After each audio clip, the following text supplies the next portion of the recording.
আসসালামু আলাইকুম। দুই ট্রানজিস্টর সেট কমপ্লিট। এই ট্রানজিস্টর আর একটা স্পিকারও কিনছি। আসলে এই ভিডিওটা বানানো হয় না এই সমস্যার কারণে।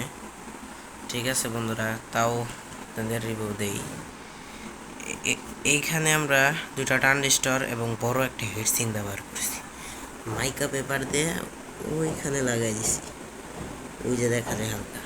এখন ট্রান্সফরমারটা আমি যেটা ইউজ করতেছি অতিরিক্ত গরম হয় 8 ইঞ্চির দুইটা স্পিকার বাজাইলে, তার সমস্যা নয়। এখানে বেস্টনের কানেকশনটা দেখেন, আর আমি এখানে শুধু একটা ট্রান্সফরমার দিয়ে তিনটা জিনিস লাগাইতেছি।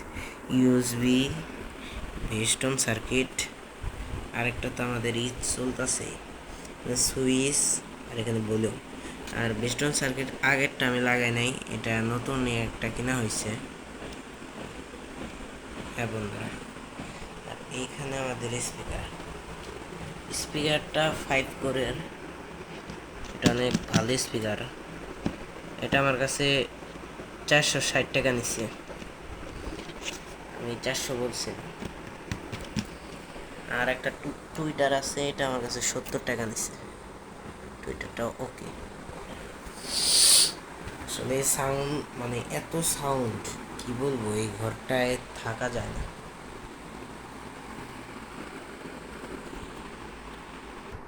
ঠিক আছে বন্ধুরা, আরেকটা আমি শর্ট ভিডিও করব।